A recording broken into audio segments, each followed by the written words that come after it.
You ever realize the person who destroys your life shares your last name? Because I did.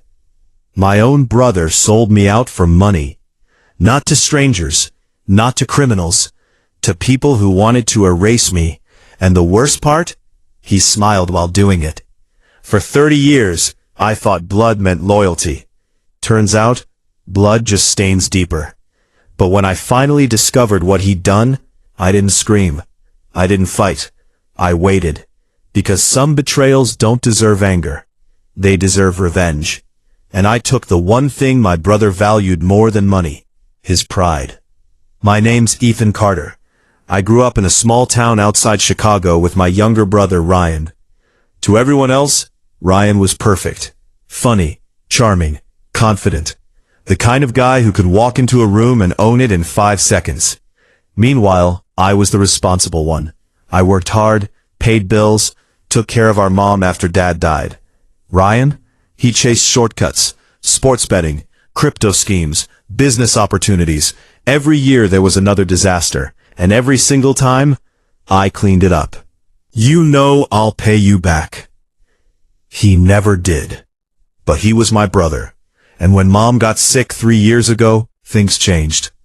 At least, I thought they did. Ryan suddenly became helpful, visited Mom every week, brought groceries, acted responsible for the first time in his life. I actually believed he'd matured. God, I was stupid. Our mother owned one thing of value.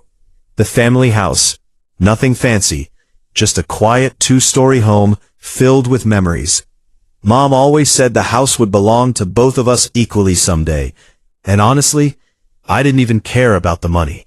I cared about the memories. Dad teaching us baseball in the backyard, Christmas mornings, family dinners before everything fell apart. That house was the last real thing we had left. Then Mom passed away. Worst day of my life. Ryan cried harder than anyone at the funeral. Or at least, he pretended to. Because 2 weeks later, I discovered something horrifying. The house was gone. Sold. Without my knowledge. I remember staring at the paperwork like my brain stopped working. What is this? I asked.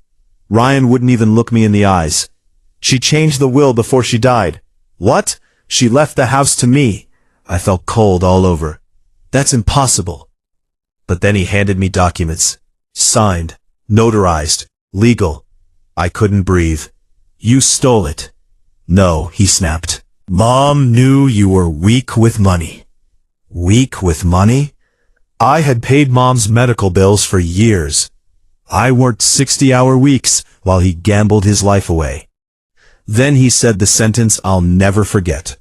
She trusted me more. That broke something inside me.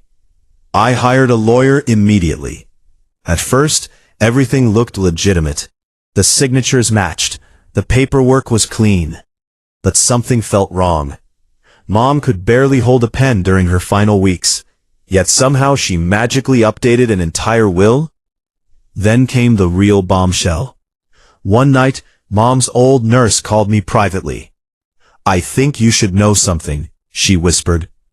Apparently, Ryan had been bringing strangers to the house during Mom's final days. One of them was a mobile notary. Suddenly, everything clicked. I dug deeper. Bank records. Phone logs, security camera footage from neighbors. And there it was. Proof. Ryan forged the will. He manipulated a dying woman for money. My own brother robbed our mother's grave before she was even buried. I wanted to destroy him immediately. But my lawyer stopped me. If you move too fast, he said, he'll hide everything. So instead, I pretended I knew nothing. And that's when Ryan made his biggest mistake. He got arrogant. 3 months later, Ryan became a local success story. Seriously. The idiot somehow turned into a motivational businessman online, posting videos about family values and hard work. I almost laughed. Thousands of followers, brand deals, podcasts. People loved him because nobody knew who he really was. And Ryan loved attention more than oxygen. That gave me an idea. See, money wasn't actually his weakness. Ryan needed people to admire him. Without admiration, he was nothing. So I built a plan, a slow one, painful, precise. I started collecting evidence quietly. Every lie, every forged document, every illegal transfer. Meanwhile, I acted supportive.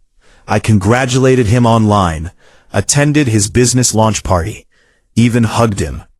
And every time I did, I could feel him relaxing. He thought he'd won. That's exactly what I wanted.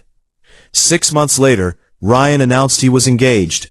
Huge celebration downtown. Influencers, investors, friends, family. Almost 200 people showed up. Ryan walked around like a king. Expensive suit, fake smile, champagne in hand. Then he grabbed the microphone. "I just want to thank everyone who supported me," he said. Everyone clapped. And especially my brother Ethan. He looked directly at me, for always believing in me. The room applauded again. I smiled back. Then I stood up. "Actually," I said, "I have something to say too." Ryan's face changed instantly. Just slightly, enough for me to notice.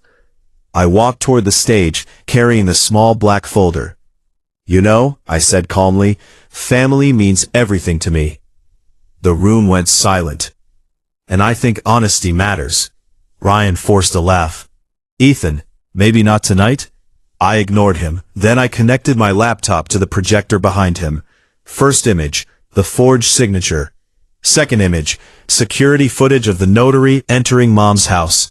Third image, bank transfers from the home sale into Ryan's gambling accounts. The room became dead quiet. Ryan stopped breathing. "No," he whispered. Then came the audio recording. Ryan bribing the notary. Crystal clear. His fiancée looked horrified. Investors started whispering. Phones came out instantly. And then I delivered the final blow. "You didn't just steal money," I said. "You betrayed our dying mother." Ryan lunged toward me. "Turn it off!" But it was too late. Everyone already saw who he really was. And for the first time in his life, Ryan looked small. Everything collapsed after that night. Sponsors dropped him within days. His podcast disappeared. Investors sued him. His fiancée left him. Even worse, the story exploded online. Fake entrepreneur scams dying mother. Yeah, people loved that headline. The court reopened Mom's case immediately. Turns out forging wills is a very serious crime. Ryan lost the house, lost his money, lost his reputation. But the thing that destroyed him most was humiliation. Because Ryan could survive being broke, he could not survive people laughing at him. That's why revenge worked. I didn't ruin his wallet. I ruined the image he worshipped. About a year later, I visited him once, just once. Ryan looked older, exhausted, broken. We sat across from each other in silence. Then he finally spoke. "You planned all of it." "Yeah, you waited an entire year. I wanted everyone to see the truth." He stared at the table. "I'm still your brother." I looked at him for a long moment. Then I said something he'll probably remember forever. "My brother died the moment he sold our mother for money." He started crying. Real crying this time. But honestly, I felt nothing. Not anger, not satisfaction, just peace. Because some people mistake kindness for weakness. Ryan did. And by the time he realized the truth, he had already destroyed himself. People always ask if revenge is worth it. Sometimes it isn't. Sometimes revenge poisons you. But sometimes, revenge is the only way to close a wound betrayal leaves behind. My brother wanted money. He wanted status. He wanted people to admire him. In the end, he lost all of it. And me, I got the one thing he could never steal back. My name. If you enjoyed this story, make sure to like and subscribe for more betrayal and revenge stories every week. And remember, the deepest betrayals don't come from enemies. They come from family.